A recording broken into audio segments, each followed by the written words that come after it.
क्या हुआ सर, मतलब आप कुछ कहेंगे? कुछ नहीं कहूंगा। आप तो ऐसे हो रहे हैं जैसे नहीं, पंजाब क्योंकि किंग्स हार कल गई रात है। तक सर ने ये भरोसा दिलाया आप लोगों किंग्स को के भी। हारने से मुझे कोई फर्क पड़ता है? इंडिया हारा, ऐसा मैच हार गया इंडिया यार। जीता जिताया। आप पता क्या किया आपने? आप ये मैच हार गए, आप सीरीज नहीं जीत पाए। आप समझ रहे हैं? सीरीज नहीं जीत पाए। कितना बड़ा आपने, मतलब आपके हाथ से आया सुनहरा मौका। इंग्लैंड में इससे पहले किसी ने 259 से रन चेज नहीं किया चौथी पारी में। आपने 378 चेज कराए और कल यहां पर बैठे थे, आप ही थे, इनके मुंह से निकला था 7 विकेट, 7 ही विकेट से हार गए। लगातार तीसरी हार 7 विकेट से हमारी है ओवरसीज में। मतलब बहुत सारे सवाल होंगे। देखिए, अब क्रिकेट का गेम है। अगर आप ये कहें कि यार एक टाइम पे इंडिया 98 5 आउट था, चलो जी बड़ी हिम्मत है, हम यहां तक ले आए, तो फिर यस इंडिया के लिए तालियां। लेकिन जो बड़ी टीमें होती है ना, वो ये सब नहीं सोचती कि यार 98 5 आउट थे और हम यहां ले आए। बड़ी टीमें ये सोचती हैं 98 5 आउट थे, हमने तो 416 बनाए, हमने तो उनसे 130-35 की लीड भी ले ली। लेकिन हम जी सेकंड इनिंग में हमारे से बैटिंग नहीं हुई, क्योंकि पहली इनिंग में हमने बैटिंग नहीं करनी थी। फिर चलो करते कराते, क्योंकि आपने मतलब 3 इनिंग आपने, 2 इनिंग आपने बड़ी अच्छी की थी। आपने 378 रन बोर्ड पे थे राशिका, 378। ऐसा लगा, मतलब अब पीछे मुड़ के आप देखें जो इंडिया ने बॉल डाला है, देवर क्लूलेस, आए हैं तो बस ऑल आउट हो जाएंगे। ये पहली बार ऐसा लगा इस इंडियन बॉलिंग के साथ कि बस हमें तो बॉल फेंकना है, वो आउट हो ही जाएंगे। उसका नतीजा ये हुआ कि उनके ओपनर्स ने उस तरह का स्टार्ट किया जो आपने सोचा ही नहीं था। You are rattled. चलो, और किस्मत की बात है, कल आपको 1 विकेट मिला, टी हो गई, टी के बाद आपको 2 विकेट और मिल गए। हाँ, अचानक से इंग्लैंड 109 3 आउट था और कांप रहे थे दोनों बैट्समैन। और क्या हुआ? आपकी जिसकी भी स्ट्रेटजी है, वो कोच की है, कप्तान की है, बट फैक्ट इज बुमराह अगर कप्तान ना होते, अगर वो टीम के मेन बॉलर होते, तब भी क्या वो 2 या 3 ओवर का स्पेल डालते? क्यों भाई? आप जब आप पे डिपेंडेंट हो सब कुछ, तो आप बड़े बड़े जो फास्ट बॉलर्स हैं, दिग्गज फास्ट बॉलर्स हैं, वो 8-8 9 ओवर का स्पेल डालते हैं यार। इंग्लैंड है, वहां पे गर्मी नहीं है। आप और मोहम्मद शमी आके स्पेल ऐसा डालते, आप करते 8-8 ओवर। मैं कहता हूं जी कोई बड़ी बात नहीं है, 109 3 आउट जो है वो 150 ऑल आउट हो जाती थी। आपने तो खोल दिया, आपने तो दरवाजे ही खोल दिया। कॉन्फिडेंस की कमी जसप्रीत बुमराह में थोड़ी सी लगी यहाँ पता पर, नहीं कल भी उन्होंने बॉल नहीं डाला, आज भी, क्योंकि आप कप्तान हो टीम के। आपकी रणनीति गलत है, और रणनीति में कोच राहुल द्रविड़ भी है। ऐसा नहीं है कि आप रणनीति सिर्फ कप्तान वहां पे, जो एक तो होता है मेन आपका कप्तान, जैसे विराट थे या रोहित शर्मा है, जो पार्ट टाइम कप्तान, जो थोड़ी देर के लिए कप्तान बनता है एक मैच के लिए, स्टैंड इन कैप्टन। आइए भाजी, वो सारे फैसले खुद नहीं लेता है राशिका। हाँ। वो टीम की एक स्ट्रैटेजी होती है, जिसमें आपकी टीम के सीनियर प्लेयर होते हैं, जिसमें आपके विराट कोहली भी होंगे, जिसमें आपके ऋषभ पंत भी होंगे, मोहम्मद शमी भी होंगे, और कोच राहुल द्रविड़ होंगे। किसी, मतलब अभी तक नहीं मुझे समझ आता, मदन जी यहां पे बैठे हैं, इन्होंने खुद इतनी बॉलिंग की है, कपिल देव इनके साथ खेलते थे, क्या 3-3 ओवर का स्पेल डालते हैं फास्ट बॉलर?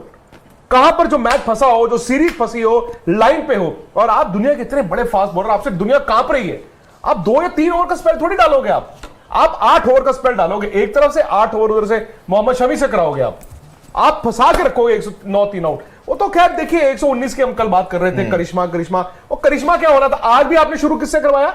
सिराज। हम लोग शौक थे सर, जब मुझे लग रहा था शमी हो सकते हैं कल। आपने आज भी किससे शुरू कराया? आपने आज तो नहीं सोचा कि 119 में हमने जीतना है। कौन सी रणनीति आप बना रहे हो कि जी आप यही सोची जा रहे हो कल से उनकी जबकि बैटिंग शुरू हुई है कि वो एक फ्लिक मार के डंडे पे खा लेंगे। और भाई साहब 378 बना दिया उन्होंने, आप अभी भी टांगों पे बॉल किए जा रहे हो। आप fast bowler, I think Bumrah की हार है, और आपके कोच, आपके जितने सीनियर प्लेयर हैं, सबकी हार है। नहीं, जैसे आपने जडेजा की बात की ना, देखिए ये सरफेस अलग है, इंडियन सरफेस नहीं है ये जी, क्योंकि इंडियन सरफेस के ऊपर गेंद उड़ जाता है। हाँ जी। पर यहाँ नहीं उड़ता, क्योंकि यहाँ जो टर्फ विकेट है, वो इवन रफ से भी गेंद आपको ज्यादातर सीधा ही आएगा। हाँ, वो एक आधा बॉल उड़ गया तो अलग बात है, वो तो कभी भी उड़ सकता है, वो तो फ्रंट पे भी उड़ सकता है। पर डेफिनेटली मैं समझता हूँ आज भी, जैसे आपने कहा, आज तो स्टार्टिंग ही इन्होंने मोहम्मद सिराज से करा दिया। उस समय सर आपने कहा भी था कि पहले ही ओवर जो फेंका था और पहले ही उसमें जो 3 बॉल उन्होंने डाली भी थी, उसमें वैसा लग भी रहा था।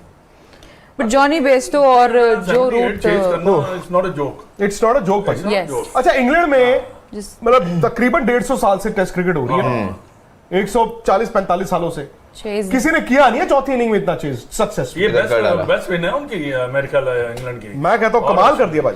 100 बनाया रूट ने, 142 not out, Bairstow 114 not out. जब बेयरस्टो की दोनों इनिंगों में 100 है, उनकी पिछली आई थिंक 5 इनिंग में 400 हो गए। 400 हो गए। और जो रूट का तो चलो छोड़ ही दो ना, वो तो उनका 11वां 100 है पिछले 17-18 महीने में, 11वां 100। और एक बड़ा दिलचस्प, मैंने भी ट्वीट किया है, ये तस्वीर मुझे स्पोर्ट्स तक ऐप से मिली थी, टेस्ट सेंचुरी सिंस 2021, पिछले 18 महीने में फैब 4। लाइव मैच में सहवाग ने हद की पार, विराट को बोला छमिया नाच रही है। नमस्कार दोस्तों, स्वागत है आपको वी रॉक 19 न्यूज की एक और नई वीडियो में। दोस्तों, इंग्लैंड के खिलाफ एजबेस्टन में खेले जा रहे 5वें और आखिरी टेस्ट मैच में भारतीय टीम की पकड़ काफी मजबूत हो चुकी है। तीसरे दिन का खेल खत्म होने तक टीम इंडिया ने दूसरी पारी में 3 विकेट के नुकसान पर 125 रन बना ली है और अब कुल बढ़त 257 रन की हो चुकी है। ऐसे में यहाँ से भारत चाहे तो चौथे दिन इस बढ़त को 400 के पार पहुंचा सकता है। वहीं तीसरे दिन खेल की बात करें तो विराट कोहली को लेकर पूर्व भारतीय बल्लेबाज वीरेंद्र सहवाग ने ऐसा कुछ बोल दिया जिससे उन्हें लाइफ टाइम दुख होगा। वैसे भी सहवाग अक्सर अपने बयानों और ट्वीट की वजह से चर्चा में रहते हैं। हालांकि इस बार कमेंट्री के दौरान उन्होंने हद पार कर दी और विराट कोहली को बोल दिया कि छमिया नाच रही है। जी हाँ, सहवाग भारत और इंग्लैंड के बीच खेली जा रही सीरीज के आधिकारिक ब्रॉडकास्ट सोनी के हिंदी कमेंट्री पैनल में शामिल है। इस दौरान उन्होंने कमेंट्री में विराट को लेकर कुछ कहा जिससे फैंस बिल्कुल पसंद नहीं कर रहे हैं। दरअसल हुआ ये कि जब इंग्लिश पारी 284 रनों पर सिमट गई तो स्लिप पर खड़े विराट कोहली खुशी से झूम उठे और नाचने लगे। विराट का ये डांस देखकर कमेंट्री कर रहे मोहम्मद कैफ कहते हैं, देखो विराट का डांस। तभी वीरेंद्र सहवाग कहते हैं, देखो छमिया नाच रही। सहवाग जैसे पूर्व खिलाड़ी ऐसे बयान सुनकर फैंस काफी नाराज हैं और वो सोशल मीडिया पर वीरू की जमकर क्लास लगा रहे हैं। ऐसे में यह देखना दिलचस्प होगा कि क्या वीरू अपने बयान को लेकर कोई रिएक्शन देते हैं या नहीं। तो दोस्तों, आपको क्या लगता है, क्या वीरेंद्र सहवाग को ऐसा बयान देना चाहिए या नहीं? आप हमें कमेंट में जरूर बताएं। धन्यवाद। इंग्लैंड के खिलाफ 5वें टेस्ट मैच के लिए तेज गेंदबाज जसप्रीत बुमराह को टीम इंडिया का कप्तान बनाया गया। मानो जैसे बुमराह की खोई किस्मत और फॉर्म वापस लौट आई हो। अभी तक कप्तानी के मामले में बुमराह हिट रहे हैं, तो वहीं बल्लेबाजी में 550 विकेट लेने वाले स्टुअर्ट ब्रॉड को 35 रन 1 ओवर में ही मार दिए। बात यहीं खत्म नहीं होती, गेंदबाजी में भी कप्तान बुमराह ने तो नो बॉल के जरिए अपने नाम विकेट कर लिए। जसप्रीत बुमराह ने घातक गेंदबाजी करते हुए इंग्लैंड के 3 टॉप बल्लेबाज को पवेलियन भेज दिया, जिसमें 2 गेंद नो बॉल थी और उसके बाद 2 विकेट बुमराह की झोली में आई। ये सुनकर आपको जरूर अटपटा लगेगा, लेकिन सच्चाई यही है। दरअसल बुमराह ने तीसरे ओवर की अंतिम गेंद पर एलेक्स लीच को बोल्ड किया था। उन्हें ये गेंद डालने का मौका ही नहीं मिला होता, लेकिन इससे पहले वाली गेंद नो बॉल हो गई थी, जिसके बाद उन्हें दोबारा ओवर की आखिरी गेंद डालनी पड़ी। ये गेंद लीच के बैट और पैड से निकलकर विकेट पर जा लगी और बुमराह को विकेट मिल गया। इसको एक तरीके से तुक्का कह सकते हैं, क्योंकि ऐसा काफी कम देखने को मिलता है। लेकिन बुमराह के साथ एक बार फिर इसी टेस्ट मैच में ये नजारा देखने को मिला। अब इसे इत्तेफाक का नाम ही दे सकते हैं, क्योंकि इंग्लिश बल्लेबाज को बुमराह ने इसी तरह पवेलियन भेज दिया। ओली पॉप को जसप्रीत बुमराह ने 11वें ओवर की अंतिम गेंद पर आउट किया। ओवर की आखिरी गेंद नो बॉल फेंकी थी, जिसके बाद उन्हें दोबारा गेंद डालनी पड़ी। पोप ने उसे ड्राइव करने की कोशिश की, लेकिन बल्ले का भारी किनारा लगता हुआ स्लिप में चले गया। 5वें टेस्ट मैच के दूसरे दिन ऐसा होते देख बुमराह खुद हैरान हो गए और अपने मुंह पर हाथ रखने लगे। हालांकि बुमराह ने पहले बल्ले और फिर गेंद से अपना काम पूरा किया। बुमराह की इस परफॉर्मेंस को देख कहना गलत नहीं होगा कि जस्सी जैसा कोई नहीं।